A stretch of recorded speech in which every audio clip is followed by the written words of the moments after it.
भामटा घेतो चिमटा चिमटा चिमटा चिमटा भामटा घेतो चिमटा चिमटा आपली गाड़ी रस्त्यानं दामटा ये हमारे सर गढ़न बीएल खान, तो ये कवि है। आज के इस वीडियो में हम जो ये वीडियो शूट करने जा रहे हैं, तो सर आप इस किताब के बारे में जो सवाल मैं आपसे पूछने जा रहा हूँ, इसके लिए आप तैयार हैं? जी। भामटा घेतो चिमटा, ये टाइटल सुनते ही दिमाग में चिमटा और भामटागिरी आ जाती है। इस नाम के पीछे की कहानी क्या है? सर आजकल जो राजकारण है जी, राजकारण ही भामटा हो गया। अच्छा, कैसा? पहले जैसा राजकारण बिल्कुल नहीं रहा अभी। जी, वो हिसाब से ये 2014 से हाँ, सब मुझे भामटे दिख रहे राजकारण के अंदर। जी, वो मेरे दिमाग में बात है, भामटा अच्छा। घेतो चिमटा, अच्छा चिमटा लेना यानी चिमटे लेना। अच्छा अच्छा, तो वो ये किताब के अंदर लिखा मैंने सब, जी जो होशियार उसको समझ जाएगा जी जी, ये भामटा घेतो चिमटा क्या चीज़ है। बराबर। इस किताब को लिखने का आइडिया आपको कब और कैसे आया? एक साल से दिमाग में आइडिया ही क्या ये किताब में लिखूं। हाँ, तो इसका मतलब पिछले एक साल से तुम ये किताब को थोड़ा थोड़ा लिखते जा रहे हैं, है ना? Yes. और इसमें ये किताब में सब मतलब एक लेसन वाइज है या कि छोटे छोटे कविता के तौर पर ऐसे बने, ये कविता संग्रह है मेरा। अच्छा, हाँ इसमें छोटी छोटी कविताएं हैं और ये बहुत सारे इसके पार्ट्स हैं, ऐसे ही बोलना चाह रहे हैं आप? जी, ये कविता मेरी हंसाने वाली कविता है सभी। अच्छा अच्छा, इसमें मतलब आपने थोड़ा कॉमेडी वाला ह्यूमर डाले हैं कि जी। कॉमेडी के अंदाज में आप किस तरह से लोगों को अवेयर करना चाहते हैं कि किस तरह से पॉलिटिक्स चल रहा है और आम जनता का जो नुकसान हो रहा है, तो उसमें कुछ पॉलिटिशियंस अपने बेनिफिट के लिए, अपने फ़ायदे के लिए जनता का कितना बड़ा नुकसान कर रहे हैं, और ये जनता को कब अवेयरनेस आना चाहिए उनके अंदर, उस अवेयरनेस के लिए आपने ये कविताएं लिखी है। ये कविता लिखी सर। ठीक है। तो कवि बीएल खान बनने का सफ़र कैसे शुरू हुआ? आपकी पहली रचना कौन सी थी? ये सर मुझे 1972 से दिमाग में बात आई मेरे। 1972 थे? हाँ, 72 से ओके, जब से मैं लिखना शुरू कर दिया। जी, तो मेरी पहली किताब थी नवरंग। ओके, नवरंग। हाँ, अच्छा, और उससे तो बहुत कविता लिखा मैंने। जी, और उसके बाद में ये मेरी दूसरी किताब है ओके, जिसका नाम है भामटा घेतो चिमटा। चिमटा। ओके, नाम टाइटल से ऐसा ह्यूमर लग रहा है कि बहुत ही मज़ेदार किताब होंगी। बराबर है। ठीक है। भामटा घेतो चिमटा किस तरह के पाठकों के लिए है? इसके अंदर ऐसा है, मैं पढ़ के सुनाता हूँ मैं। गाय बैल अन पक्षी सारे, गाय बैल अन पक्षी सारे यांच्यातही केला आमचा वाटा, गौ मातेचा नारा देत बैलाला बसवला काटा। ओके, हो. सबका साथ सबका विकास आणतो तोंडावर भाव खोटा, निवडणूक झाली की हा भामटा घेतो चिमटा। ओके। कवर पर चिमटा और गांधी टोपी वाला किरदार, ये कोई असली इंसान है या कल्पना? इस किरदार की खासियत क्या है? इसके अंदर जो एक काल्पनिक चित्र है जी कि जिस जी, बताइए।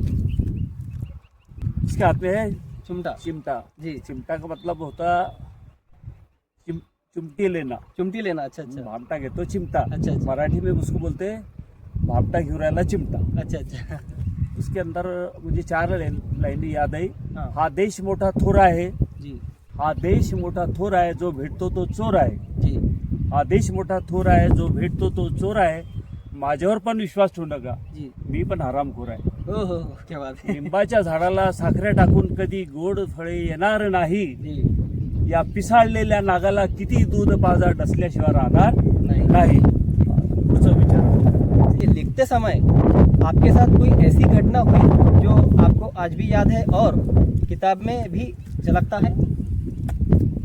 ऐसी घटना तो कोई घटी नहीं, लेकिन मेरे साथ जो भी दोस्त लोग मिले तो उनकी वजह से मैं एक सिंगर, मराठी सिंगर हूँ, अच्छा, और आई कैन प्ले हारमोनिका।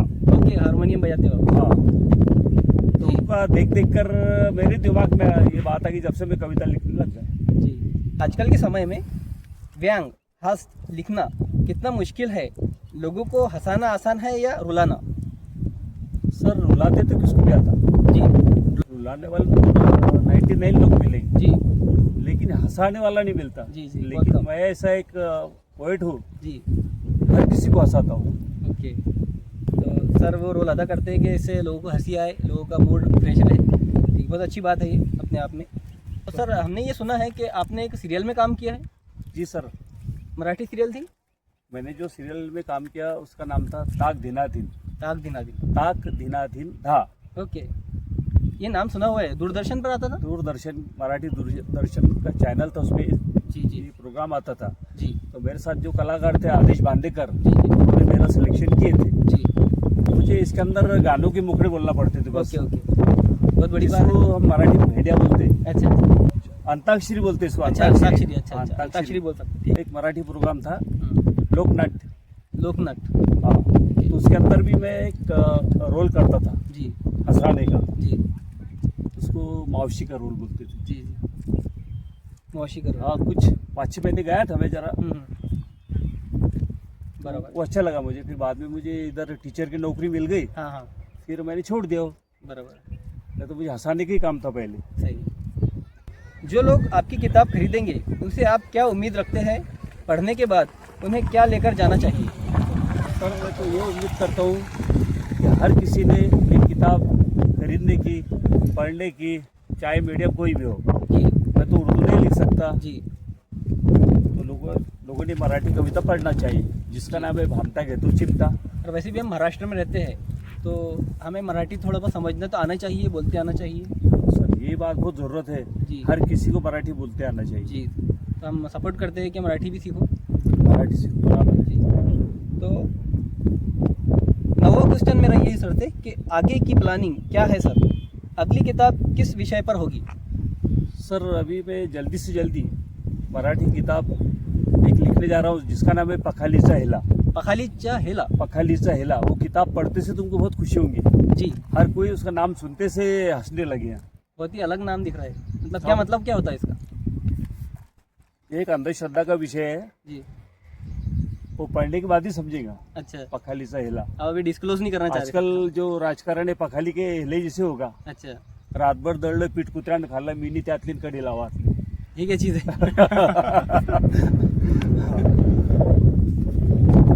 ऐसी बात है ना। हाँ हाँ, तो ठीक है, आपने ये थोड़ा कवर करके रखा हुआ है इस टॉपिक को, है ना।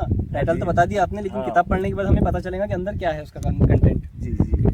तो 10वां क्वेश्चन सर से मेरा ये है, जो आखिरी रहेगा शायद, कि नए लेखकों के लिए आपका एक संदेश, जो लिखना चाहते हैं लेकिन हिम्मत नहीं कर पाते, तो नए राइटर्स जो लिखना चाहते हैं लेकिन हिम्मत को, आप मेरे क्या? जो राइटर है जी, उन्होंने झाड़ पहाड़ फूल इसके ऊपर कविता बिल्कुल लिखने की नहीं। नहीं लिखना।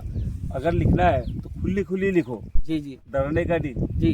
तो एक्चुअल में ये झाड़ पाड़ पेड़ पौधे, इसकी कविताएं तो हम प्राइमरी लेवल पर सुनते आ रहे हैं, हमारी पहली दूसरी तीसरी किताबों में वो कविताएं बहुत सुन ली हमने। सुन लिया हो, तो आप चाहते हैं क्या लोग थोड़ा सा लोगों में थोड़ा बदलना ग्लोबल लेवल पर, हाँ, ग्लोबल लेवल पर आप पॉलिटिक्स के बारे में बात करो, आप इन्वायरमेंट के बारे में कुछ अलग बात करो, बराबर, लोगों के बारे में बात करो, है ना। बराबर है। हाँ, और भी बहुत सारी चीज़ें दुनिया में जो है, टेक्नोलॉजी है, हर चीज़ से दुनिया तरक्की कर रही है। जी तो जो भी चेंजेस आ रहे हैं रोज़ बरोज़, है ना, हाँ, हाँ, तो उसके बारे में कविता के जरिए लोग बात कर सकते हैं। बराबर ठीक है, है, वो टॉपिक तो पुराना हो गया कि लोग पेड़ पौधों के बारे में ही कविता लिखा करते थे। बराबर है। ठीक, अंधे से अंधे मिले सुबह को शाम कहने लगे। जी, अंधे से अंधे मिले। अंधे मिले सुबह को शाम कहने लगे, जी। अंधे चले बाजार तो सफरचंद को जाम कहने लगे। लगे तो अभी अंधे रहने का जमाना नहीं। नहीं। सही बात है। हाँ, ठीक है सर। तो आप टीचर रहे, जी, तो आप नौकरी पर कब लगे थे और कहाँ लगे थे? मैं 83 में पहले अपॉइंटमेंट मेरी जी संग्रामपुर पंचायत समिति। जी, संग्रामपुर कौन से ज़िले में आता है?